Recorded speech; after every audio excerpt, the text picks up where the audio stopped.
Welcome to the Mindful Fighters podcast, and on today's episode, we speak with the number 2 ranked fighter in the UK with a record of 26-1, George Mouzakitis.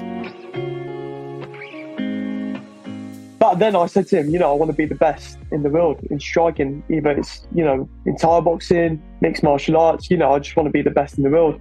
And I said it to him back then, and it's funny now because all fighters in this tournament, they've got this opportunity to compete in the tournament, win it and get a contract to one championship. Once you win championship, you could actually prove that you're the best in the world. So that's why this tournament, it means a lot to me, and I put a lot of work into it. So it's all added up to this moment, and it's pretty crazy.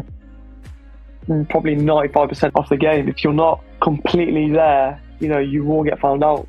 And you just need to be locked in camp, not only fight now, but in camp in general. You need to believe in yourself, you need to believe in the process, and you need to be ready as much mentally as in physically. So it does play a big game. I've been in fights before where I've not been mentally there, and I've almost been out. So it does play a big game, a big part of the game. So probably 95% of the game. I feel like we're all fighting for a legacy, to leave something behind. And to help others as well. Like you said earlier, I didn't have a bad childhood. I was guided in the right way. Luckily I had good parents. My dad was my coach. He was always right next to my side. But others, others have it hard, man.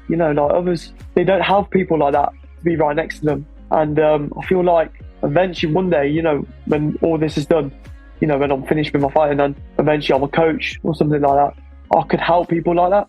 I could guide them, and give them a goal to achieve.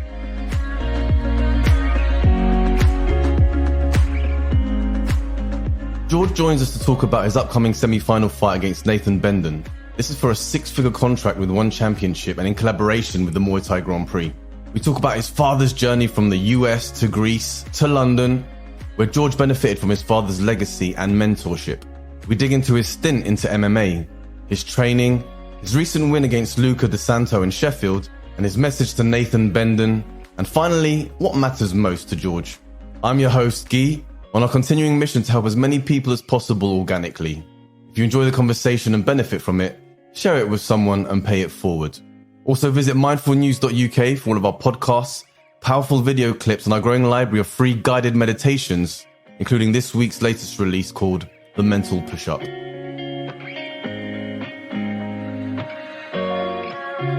So George, thank you so much for coming in and taking part in this podcast. There's lots to get into, but before we dig into this, I'd like to just take it back. I'd like to dig into the origin story. So tell me, George, what do I have to understand about your earliest years to get an understanding about the man that you are today? So I was born here in England, and me and my family, we moved to Corfu, Greece when I was 6 years old, around there, age 6 or 7. And it was sort of hard moving there, because obviously it wasn't as hard, but it was at the same time big change. But yeah, so we moved there while I was 6 years old, and my dad decided to open a gym there. I eventually got into fighting over there in Greece, won a lot of tournaments, championships, Greek championships. Then eventually went into Europeans, worlds, amateur and stuff like that. Yeah, that whole experience there. Growing up in Greece, competing and stuff like that helped a lot to make me the person I am now, because I feel like the culture over there is completely different to the culture here, if that makes sense. In what ways is the culture different? I feel like a lot of people are a bit more closer there. It's let's say when we had a gym there, it was like a pack, it was like a family. When one was fighting, we were all supporting that one person, if you get what I mean, if that makes sense. In other ways as well, small little traditions like about religion and stuff like that, just following your religion, discipline, that helped a lot as well. Just a few things, but I feel like that helped me a lot to become the person I am now. So that little stage of growing up in Greece helped loads, and I'm really grateful of that, because let's say nowadays, kids here, I guarantee they don't have the same childhood as countries like that, because it's a bit more safe as well. You can do more things outside of school without really worrying. So it helped loads, and it was a good experience. And now obviously I've kept with my fighting throughout the years, and It's funny because talking about Greece, like I remember when it was me and my dad once, and we used to like go on a lot of walks where we used to live. You know, it was a nice little island near the beach in a small village, and I remember this was after my third Greek championship, so I won three in a row. Back then I was like 10 years old, and we were just walking there, and we ended up in this harbour. We were just sitting there and like chilling, talking about life. And he asked me, he was like, you know, you're doing really good in the sport. You know, I wonder. Well, he asked me, what do you want to become? You know, do you want to take this far? Do you want to take it professionally and stuff like that? And I was like, back then I said to him, you know, I want to be the best in the world in striking, either it's, you know, in Thai boxing, mixed martial arts, you know, I just want to be the best in the world. And I said it to him back then. And it's funny now because all fighters in this tournament, they've got this opportunity to compete in the tournament, win it, and get a contract to win championship. Once you win championship, you could actually prove that you're the best in the world. So that's why this tournament, you know, it means a lot to me. And I put a lot of work into it. So it's all added up to this moment. It's pretty crazy. Yeah, well, you mentioned your dad a couple of times. So, you know, why did he get into martial arts? And He got into martial arts. So he got into martial arts when he was young. So he used to live in New York with his parents. They used to live in Brooklyn. He just wanted a goal. He wanted to set himself a target, something to, you know, like be committed to. And I think back then he started kickboxing in America. He became state champion, and he just fell in love with martial arts. So since then, he's just always been involved in either kickboxing, boxing, Thai boxing. And, you know, it helped him a lot, man. Like, you know, he became one of the best coaches in Greece. And I feel like as a person, everyone's going to know him as Coach Sam. So, yeah, how important to you is that relationship with your dad? You know, we see him in the videos. He's ringside. He's in your corner. He travels around with you. it's huge because I'm so lucky because he's always like, it's not when you're climbing up a ladder and like a little step snaps. He like always puts his hand there, if that makes sense. Every time I'm in a fight camp, every time I do something, and it's sometimes it does get tough, you know. And so, like I will push myself, but he's always there to push me that extra bit, you know, push me to limits that I've never been before. Just in general as well, not only in martial arts, just in general life. Because you know, sometimes you will in life have those times where you doubt yourself. You will have down times. You get what I mean? And sometimes it's good to have that person there to just say to you, you know, you're fine. You know, you're doing well. Just to tap you on the back. Just to say, you know, nothing's wrong. You know, like it might be a bad day today, but it's going to be a better day tomorrow. You get what I mean? And he's that person that, you know, helps me with that sort of side of life. You know, so it's a massive relationship, and I'm very grateful to have him around. And, you know, like I said to him years ago, I'm going to be the best in the world. And it's not only going to be me, but it's going to be us, me and him. I'm going to bring him with me. Yeah, so 2 years ago, you take a break from Muay Thai after your win against Craig Coakley, and you dipped your toe in. Well, more than dipped your toe in, you had 3 fights in MMA. Yeah. So during those 2 year period, can you help fill in that gap? You know, what went on during those 2 years? And then let's start with, you know, how did your dad take that then? You know, how did your team and, you know, your immediate circle, this idea of you transitioning from Muay Thai into MMA? So it was obviously with the pandemic, times were a bit frustrated. So like obviously there was no fights coming up. I was just thinking, you know, maybe try a new challenge. Why not? I was around a lot of MMA people, and I was thinking, you know, why not give it a go? Obviously, back then I was coming off the Craig Coakley win, and that was pretty big for my career. So, you know, obviously my team, Scott Robinson, they were a bit like, you know, you sure you want to do this and stuff like that? But I'm still young, so there's not really a loss giving that a go, giving, you know, another challenge into the unknown, you know, because like I've never done MMA before. I just started fresh 2 years ago, and my ground game weren't really, obviously, you know, not the same level as some guys. So I was just like, yeah, why not give it a go? You know, learn a few new things, and it actually did help me open up my arsenal a bit more. So like, focus on my boxing a bit more, focus on changing my style, changing stands, and just learning new martial arts. Because you know, at the end of the day, I'm a martial artist. I like learning new things. You know, you shouldn't only be like, oh, I'm a Thai boxer, I'm going to stick to that. You should always want to learn new things and, you know, want to try new challenges. So yeah, it was good. It was good. But at the same time, I feel like now, you know, now it's time to take over the Thai boxing scene properly. You know what I mean? You know, show people what I'm really about. Yeah. So just very quickly, how did, you were 2-1, right? During that. 2-1, yeah. How did that go? What was the experience like? It was good. Were you previously fighting in 4-ounce gloves? No. That was your first time trying that. Okay. Yeah. How was that experience? It was good. It was foreign, but it was a good experience. Obviously, at start it was a bit awkward getting used to those gloves, and obviously changing my routine to like not only doing striking in the week but doing other martial arts like jiu-jitsu, wrestling. So you've got to cover all them. It was overall it was a good experience, and I feel like now with this tournament I'm more cautious of those gloves. So I know, even though like in my last performance it was a bit sluggish or sloppy, should I say, because I didn't know much about my opponent and couldn't really switch on. But I feel like I do have that extra benefit with the small gloves from that past experience with MMA. Mm-hmm. Well, I mean, so timely, then MTGP comes calling. Yeah. They mention this wonderful opportunity with one championship, this 8-man tournament, the 6-figure contract to be won.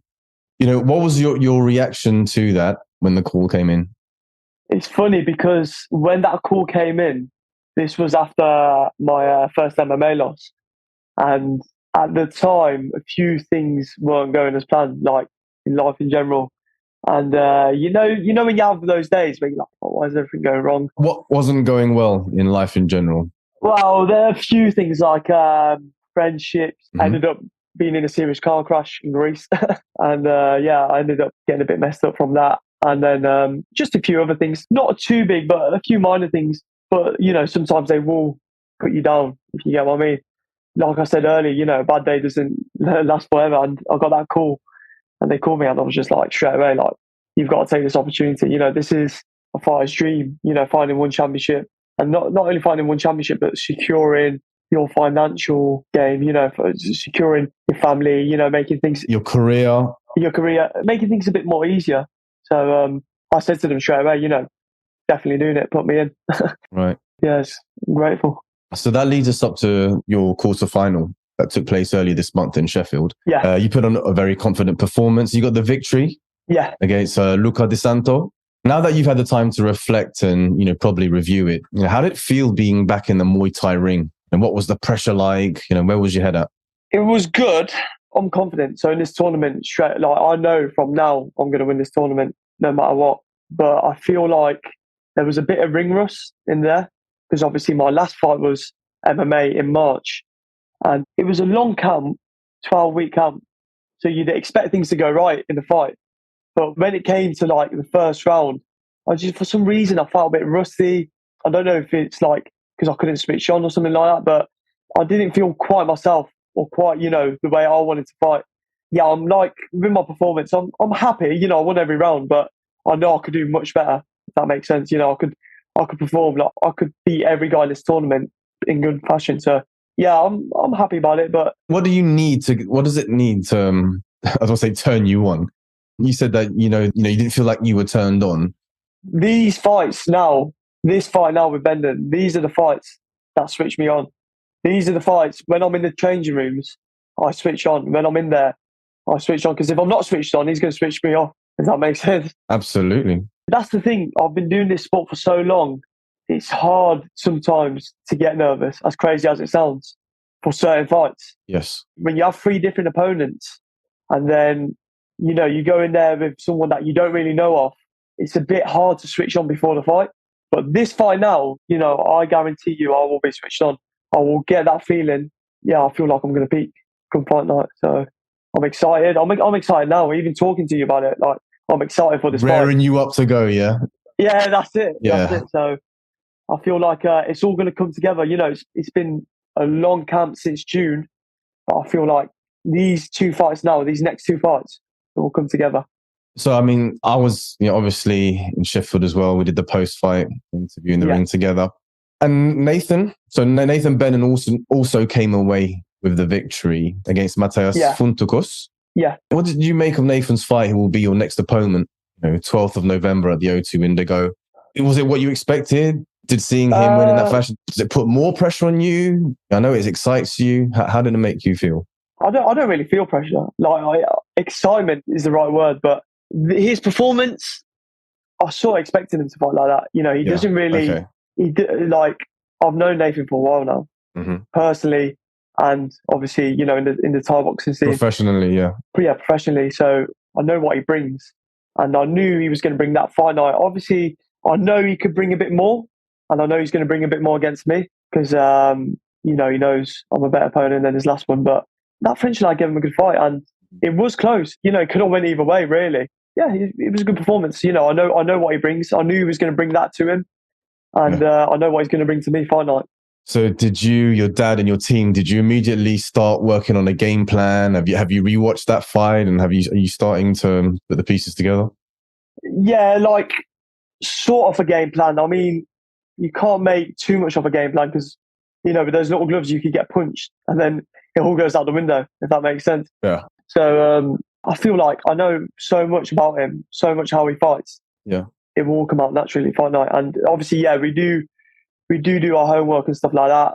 But it's like I said, not only me that knows him throughout his fighting career, it's my coaches as well, which is helpful. So yeah, there is a little game plan, but yeah, I'm planning to just put on a good performance, really. So let's touch into that a little bit. You know, a lot of time people are asked, you know, did that go according to your game plan? You know, what is your game plan going into this fight? What does game plan mean to you? Obviously, the main thing when I go into a fight is I want to put on a really good performance. So I want people telling me after, you know, like, that was a good performance. Like, you know, everyone was on their feet and stuff like that. But for me, when we make a game plan, I want to go in there and just get things as right as possible. Obviously, sometimes it's really hard at this high level, but if I could get like the game plan right on fight night, then I'm winning the fight 100%. In fact, I'm not only winning the fight, I'm probably beating the best in the world at my weight division. So a lot goes into it, but at the same time, like I said earlier, you don't want to go too deep into a game plan because it could go, you know, like you could get punched, you know, anything could happen and it can just completely change. But the good thing is with my team, we like doing plan A's, B's and C's, you know. Your backup contingency plans. Yeah. Exactly. What would you do on the back foot? You know, what would you do if you're a bit hurt? Yeah. So I feel like that's a big part of what my team do right. So, and I feel like a lot of coaches should do that as well. Not only make one game plan, but make a few just in case the first one doesn't work. So you mentioned you know him well, you know, throughout the years and on the circuits. So what is your message to him, given that, you know, you will both be squaring off to each other? And there's not like so me and Nathan, we don't really have bad blood, you know, like there's nothing really personal or anything like that. He's just in my way and I'm in his way, you know, and we've got to settle it like men, you know, we've got to settle business in there. But he is good. You know, he's got a lot of experience. He's been around for a while. Yeah. But he's not good enough to beat me. He's not good enough. And come fight night, I will show that, you know, I will show that I know him too well. Yeah, I'm looking forward to it. You know, there's the only message I can say to him is like, be prepared, have a good camp, and may the best man win. That's about it. I'm a professional. I don't like talking a lot of big game and stuff like that, especially when I'm pretty sound with, you know, my opponent. So may the best man win. Yeah. And I think a testament to your parents and to your upbringing and that warrior spirit. Exactly. Not only warrior spirit, but I'm a gentleman as well. You know, like I'm humble in defeat. I'm humble, you know, when I win. I'm humble in general. So I take everything in a good way, in the right way. That's all I've got to say about him. And you drove up to Liverpool. Is it up to Liverpool or down to Liverpool for you? Up to Liverpool for me. You drove up to Liverpool. Okay, like the rest of us. Yeah. So what's the other two semi-finals? Yeah. There was a big upset when Amro Ghanem lost to Natty Dodds. And me personally, I say a big upset because Amro is a very close friend of mine. So it was actually, you know, it's never nice to see, you know, one of your close ones lose a fight. But but congratulations to Natty Dodds. You know, what do you know of Natty, and what did you think of his performance? You know, I actually thought Natty was going to win. You know, obviously Amro's a good fighter, but I don't want to sound disrespectful, but I don't think he's fought anyone from the UK Thai boxing scene that's a high level that should belong in that tournament. On the other hand, me and Natty fought when we were juniors, and he actually beat me. So, so that's a bit of history there. Okay. Yeah. So we fought in Greece actually, and he beat me. So I know he is a really, you know, good fighter. He's explosive. He's got good technique, and you know, I thought it was going to go that way, but I didn't know he was going to knock him out in the first round. That was pretty crazy. But at the same time, with those gloves, you never know. It's just takes one punch. So that was a good performance from Natty, and I'm looking forward to what he's got to bring against Craig. Yeah, so the other quarterfinal featured Craig Oakley. Yeah. So if you're just tuning in now, it was who you fought on your last Muay Thai fight 2 years ago. Exactly, yeah. You got the W. And afterwards, Vinny Shawman, shout out to Vinny, pulled you in the ring. Yeah. Were able to say a few words. What are your thoughts of a possible fight with Craig? What did you think of his performance? And, solid performance. At the start, I feel like the Swedish guy was fighting a good fight, scoring with good kicks. But obviously, yeah, Craig did win that fight. Vinny Shawman, putting us in the ring. He knows it's unfinished business. Everyone does. That fight on that night could have went either way. He could have won. I personally think I won. A lot of people from my team and outsiders thought I won. But it's unfinished business. All that doesn't matter now. All that's in the past. It's who wins these next two fights now. It's like, obviously, the semi-finals, like my focus is on Bendon, tough fighter. But I would love to have Craig in the final. I would love it because, it is unfinished business, man. Yeah. And the difference is, on that night, if I would have lost, I would have taken it as a gentleman. I would have been like, fair play, gave him my hand. To be fair, he did eventually take it in a good way, but a lot of his team, they were being a very unprofessional and disrespectful, and probably caught up in the heat of the emotion, right?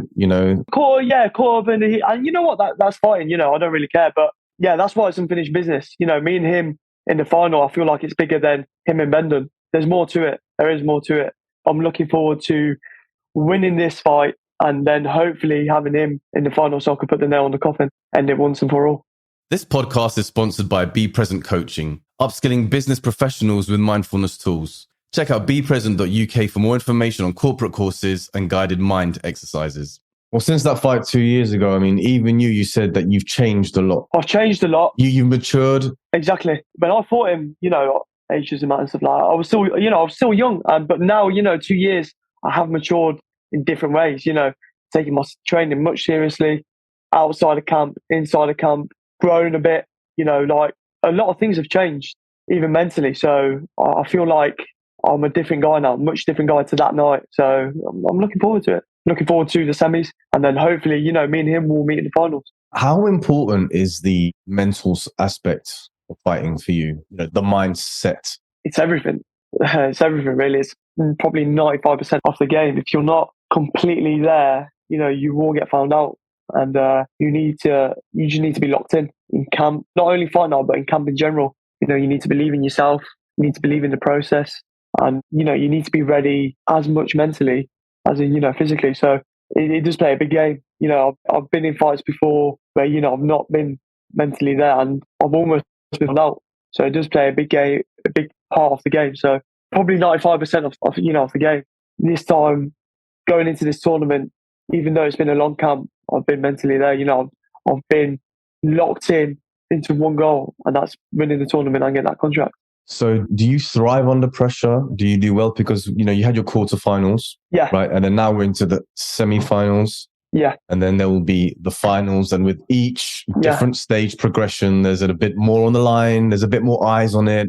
Exactly. There's a bit more, so how are you preparing yourself for that mentally? I'm in a state of literally getting ready for war now. I cut a lot of things off in my camp, a lot of distractions. I'm just ready for war, man. That's it. There's not much more to say about that. You either got to be prepared with that mindset or, it's just not going to work the right way. You get what I mean? So, me and my team, we've been working hard. I've been working really hard. I've been pushing myself. And, I'm ready to kill. I'm ready to fucking get in there and take what's mine, take that win, show people what I'm about, and then get people to put respect on my name. Because, people still don't quite realise, I feel, how good I am, even though I beat some top level guys. So, after these 2 wins, they will put respect on my name, 100%. Yeah, and just sticking with this mindset topic, what do you find most challenging in a fight camp mentally? There's a few things, injuries. Mm-hmm. Dealing with injury. Yeah, dealing with injuries, illnesses, it's never going to, a fight camp will never go as it's planned, as you want it to be. You're not going to be 100% realistically throughout the camp. but it's all in here. If you're constantly putting yourself down because of an injury or let's say anything else, it's not going to do you any good. So you need to be. I feel like you need to be prepared for a camp and then be prepared for the fight as well. There's two different things. And overall, I've enjoyed this camp. I feel like that's the main thing as well, enjoying the process. Because let's be honest, you're not always going to be a fighter, really. Right. Like what you've got up to 33, 35 push, and then that's it. So you've just got to enjoy every moment as it comes. Enjoy who you're being around, like your coaches, your family. Like let's say my dad. Let's say these moments with my dad now, they're not going to be here forever. Him holding pads for me, him telling me, oh yeah, like giving me good advice, giving me good life lessons. You just got to enjoy that moment, and each camp you've got to enjoy it. And I feel like that's what I've mastered in the last 2 years as well. Just enjoying the process, enjoying the camp, and just going with it. Beautifully said. And for many, that takes a lifetime to learn. Exactly. Yeah. It is about the journey, and just very, as a mindfulness coach, when I'm working with, especially with fighters, it's not so much in the ring, but it's like, let's help you enjoy the process. Because if you're not enjoying, the 6 weeks leading up to the fight, then what's the point, really? But even fight night as well, because I see fighters sometimes on fight night, and they get so nervous to the point where they're not actually enjoying that experience. Yeah. But you've got to say to yourself, you've put yourself into this position that you said at the start, I want to do this. Mm-hmm. So you might as well enjoy that experience. Even if it doesn't end in the way you want it to end, you might as well enjoy that experience because you put yourself in that position in the first place. That makes sense. So let's say me, like I said years and years ago to my dad, oh yeah, I want to be the best in the world. I've got to enjoy every process of that, even if it's bad or good. I've got to appreciate the good times and the bad times with it. And I feel like that's what fighters need to master as well. Enjoy that actual moment, even in camp and on fight night. It plays a big role. I've seen it a million times. A lot of guys, even girls, they're like getting so nervous. And, after the fight, they're like, oh, thank God that's done. You shouldn't be like that, though. Because it's only, at the end of the day, it's only 5 rounds. Then you're going back to your normal life. Then Mondays, back to normality. So why don't you just enjoy every bit of that moment while it's there?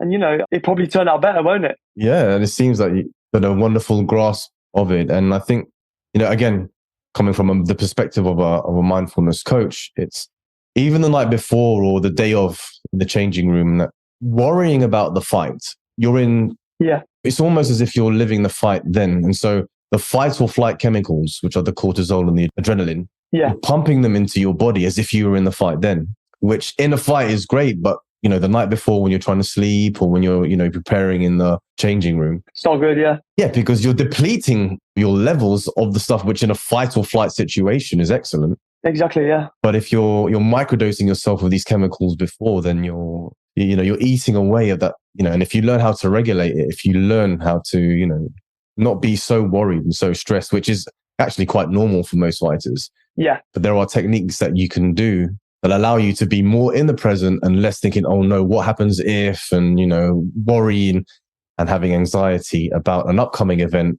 What if you could do something to limit that, to reduce it so that you can bring your best self into the ring and try and, in that moment, 100%. Develop these states of flow where you're, being your best self versus worrying about what if he does this and what is my coach going to think and what if I lose, which are normal thoughts, having worked with many fighters.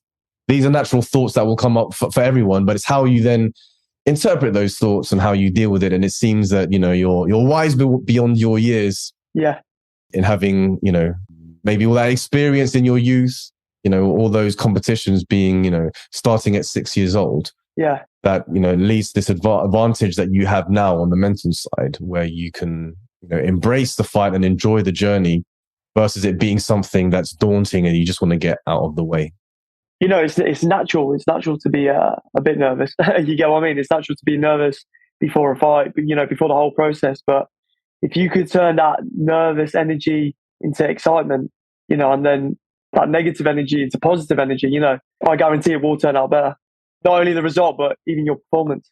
Yeah. If I had to give any advice to like any young fighters coming up, all I've got to say is just enjoy the moment because it's not going to last forever. You're not going to be a fighter forever. It's only 5 rounds or 3 rounds. It's only one night. So just enjoy that moment, because you've been training for 6 weeks, 5 weeks, I don't know, 3 weeks for that actual moment. So that's, that should be your moment. Yeah. So just a couple of questions before we round this off. Quite often, or, we hear of, fighters in boxing or Muay Thai, they had a rough childhood and they, on the streets, and they came and they found it. Yeah. That absolutely wasn't the path for you. But just in your mind, what is a fighter in your definition? Oof, that's a good question, actually. A fighter, you're fighting for something. Let's say me, I'm a fighter. I'm fighting for something like, I suppose, legacy. The main thing with a fighter is legacy. Like money, fame, all the rest. That's a bonus. But at the end of the day, you want to be remembered as someone like, obviously, in general life, whatever you do, a lot of people, like personally me, I want to be remembered as someone.